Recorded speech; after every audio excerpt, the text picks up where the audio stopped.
Hey, what it do, y'all? It's your boy E2 Blue coming back at you again. Gotta get this late video in. Hey guys, training camp starts next week. Came by fast, didn't it? We were literally when I started this series. It was literally like I think a whole month and a half before we went to training camp, and and to think that next week the Cowboys will be in Oxnard. Excited about it. I'm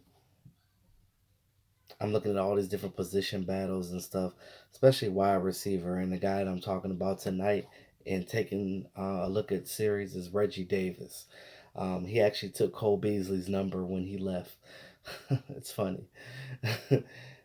You see the Cole Beasley in number 11, and you look at the Cowboys right now. It's this taller guy in his number. It's crazy, but it is what it is. But um, Reggie Davis. A lot of you guys don't know who that is, but he is on 2017 undrafted out of Georgia. He signed with the Falcons first when he first came out of school. He was cut, then picked up by the Browns on the practice squad. Then he went back to the Falcons practice squad, and this past season he spent time with the Eagles.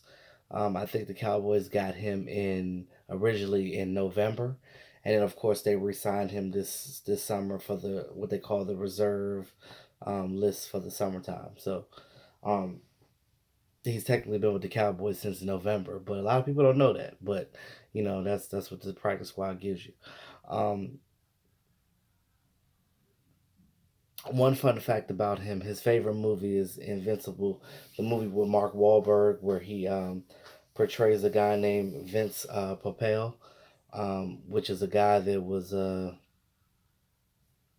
speedy guy that was trying to make the Eagles roster back in I think the 1970s or something like that. I only seen a little bit of the film. I haven't seen the whole thing, but I probably should go back and look at it myself. But ironically, he's in the same position now with the Cowboys, and ironically, he did spend some time with the Eagles as well. So it's kind of eerie if you think about it. But yeah,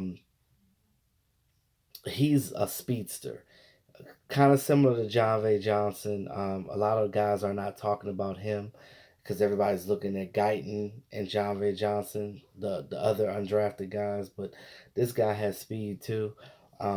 Definitely check him out in training camp. I know that more than likely he won't make the team. We know that because again, this team is all of a sudden we have a lot of wide receivers right now, and that's the thing. And you want this team to be stacked. That's what you want. Um, he definitely has the ability to stretch the field, and he can catch the ball really well. Those are two major strengths. And one thing about him, he's a special teamer.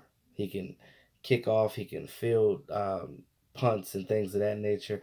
He can pretty much do it all. But the guy is quick. Now, this new offense that we have now is predicated on speed.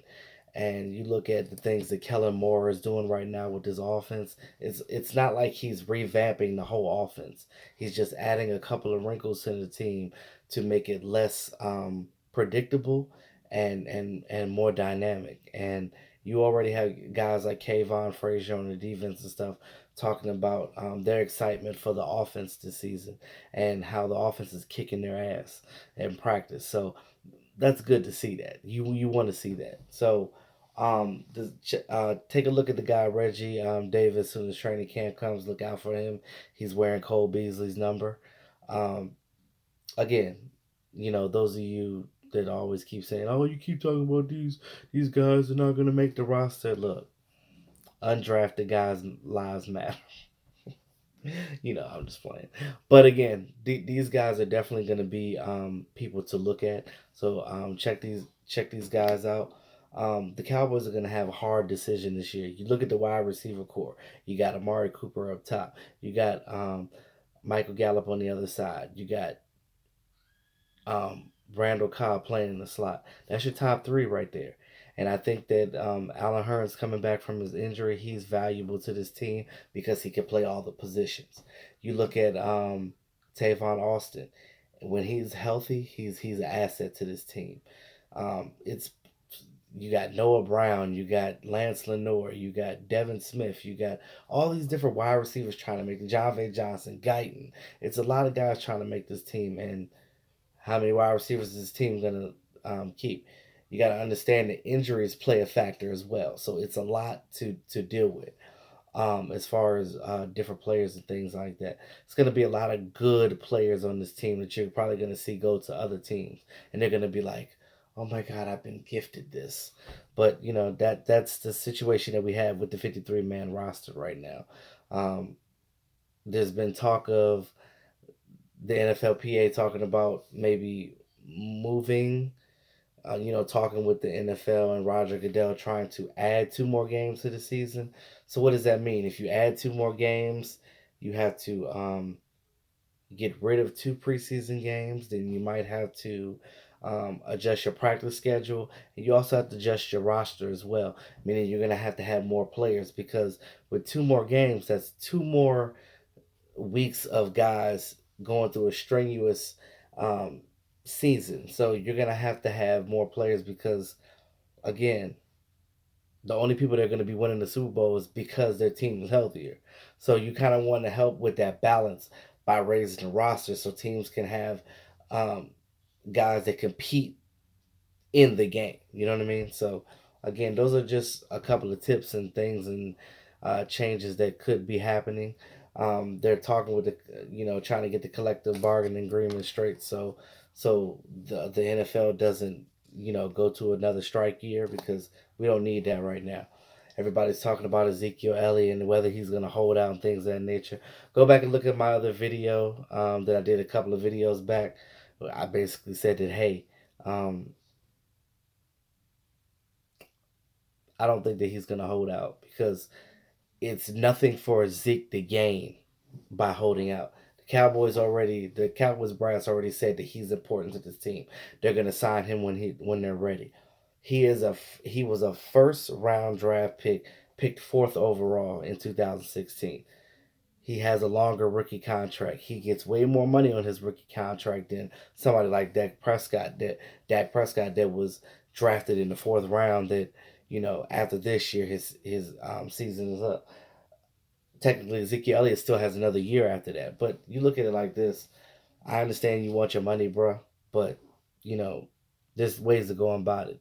Everybody keeps talking because they see what Melvin Gordon did, and they just think that Ezekiel Elliott is just gonna jump in there and do the same thing. Now, it would be really dumb for him to come out there and do that because of the reasons why you're trying to keep your job, keep your career, and with all the off-season things, the Cowboys have been having Ezekiel Elliott's back, so you kind of don't want to burn those bridges because if you once you burn those bridges, there's no coming back from it. You always hear your mama say, "Don't burn your bridges. You can't cross a bridge that you burned up." It's pretty much the same situation. Um, I compare that to like when you put your 2 week notice in a job. You don't just um, quit that day. You give them a 2 week notice because it shows your job that you have the wherewithal and the humbleness to be like, okay, well, he respects us at this job. He's not just thinking about himself. And he's like, okay, well, we can have amount of time to replace you. So that's pretty much what that is. So look at it like that. So again, check out the guy Reggie Davis. You'll see him in training camp next week, wearing Kobe's number 11. Thanks again, all my subscribers. I appreciate you guys. You guys are awesome. With that being said, y'all, your boy E2 Blue. Always keep it real. Talk to y'all next video.